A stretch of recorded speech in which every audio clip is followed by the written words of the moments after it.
For most of my adult life, I was praised for being strong. Mm.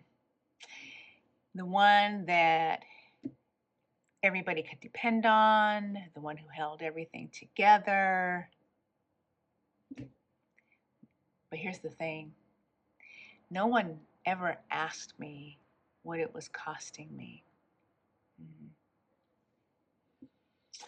Somewhere along the way, I learned that being strong wasn't just something that I did, it became who I was, became part of my identity.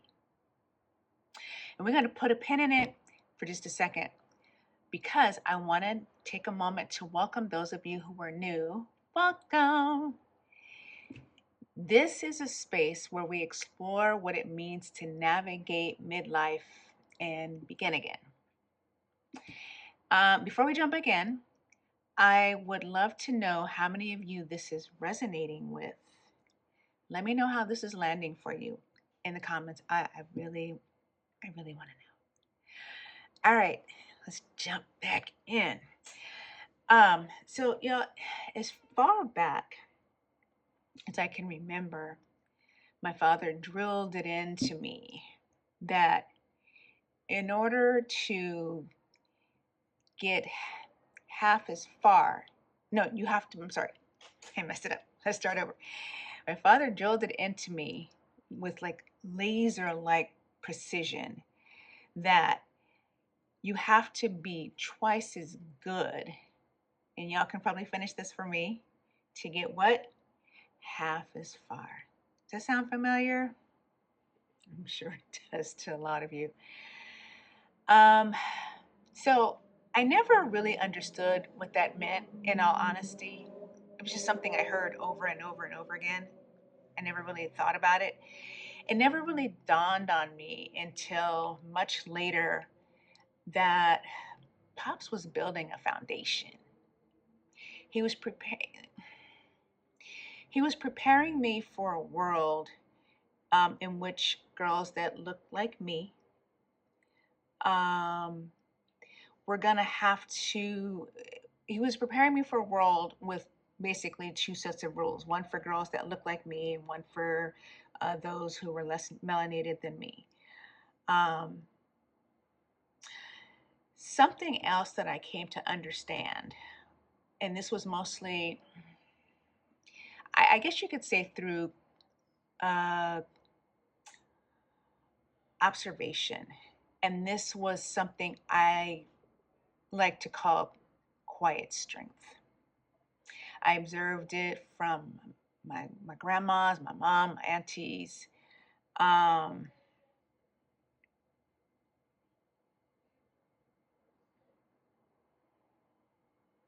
I'm sorry, I had a brain fart, y'all. What became crystal clear for me was that the mental fortitude that you had to wear like a badge. It didn't matter. It absolutely did not matter how tired or scared or fragile you were feeling. You had to suppress it and you had to keep it pushing. And couched within those lessons um, were the lessons about dependability. And I think what stood out to me the most was that as a young Black girl, you had to show up for everything and everybody, and you didn't complain. Um, Whatever crumbs were left, you got to keep those for yourself, but that was pretty much it. Um, what also stood out to me was that if you were to exhibit anything less than that quiet strength I talked about, you basically you were not allowed to, I don't want to say allowed, it was understood that you did not admit to the fatigue, the emotional and the physical fatigue. Again, you, like I said, you just continue to show up, you continue to be dependable, and you just continue to move forward. That's what you did. And y'all, it got to a point for me, when I became so used to carrying everything all the time, I didn't even realize how heavy it had gotten. Um, and I want to talk about the cost. I mentioned this earlier. I want to talk about the cost because I had learned so well how to compartmentalize and suppress that I failed to see the early warning signs, the burnout, the bone weary exhaustion, sometimes the depression, and the disconnection from self. And I could go on and on. Y'all, if you're still rocking with me, please go ahead and put a purple heart in the comments so I know that you're still here. Thank you. All right, let's jump back in. So over time, strength became like this mask that I wore even when I needed support, because to do anything else was a sign of weakness, right? At some point, I also came to recognize that I couldn't go on like this. I couldn't carry it the same way.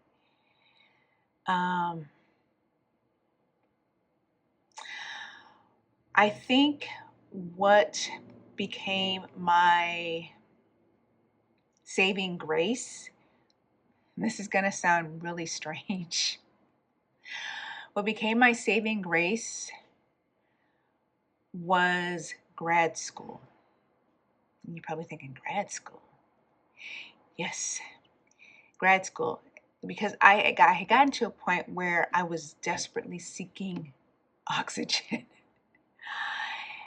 And I was desperately searching for the words to articulate all the heaviness that I had been carrying, everything that I was feeling, and just didn't know how to express. So yes, grad school became my saving grace because I went back to pursue my master's in psychology so that I could become a marriage and family therapist or a school counselor. And if y'all know anything about this program, they require you to go through a lot of individual therapy. Y'all, I'm talking about 100 hours plus of individual therapy, just you and the therapist talking about your stuff. And then you were expected to go through group therapy. So we're all sitting around and we're all talking about our stuff. So something went off in my brain.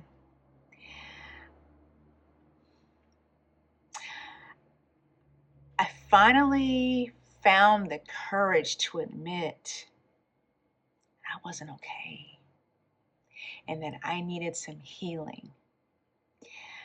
I needed to give myself permission to be vulnerable, because that wasn't even my vocabulary. Vulnerable? Are you kidding?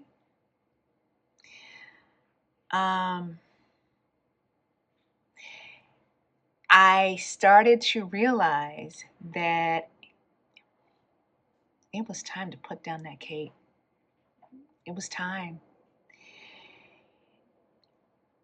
Most importantly for me, though, I wanted to model something differently for my daughter. I wanted her to be resilient, yes, but I didn't want her to experience the physical and I didn't want the resiliency to come at the expense of her physical and emotional health, right? Something else that became very clear to me was that, and this gonna sound like a cliche, but this is real truth. Dis-ease, if you don't deal with it, it's going to evolve into disease. It is going to manifest itself in your body, and it's going to manifest itself in some very unhealthy and damaging ways if you don't deal with it. Because if you don't deal with it, it's going to deal with you either way. And I didn't want that. I didn't want it for me. I didn't want it for her. And so I understood that laying down the cape, it didn't mean that I stopped being strong. It meant that I stopped pretending that I didn't need support, because I did. I had to learn that I could do both. I could be strong and I could also ask for help. Yeah, it's pretty revelatory. And y'all, at my ripe old age of 59,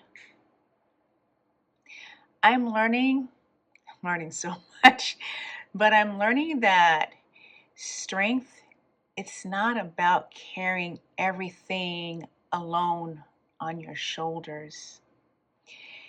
It's about knowing when to put things down, right?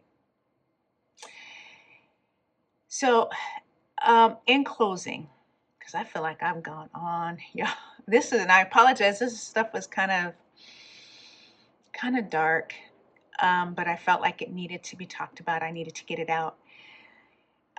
If you've spent most of your life being the strong one, I want you to know that you too are allowed to put down the cape. Okay.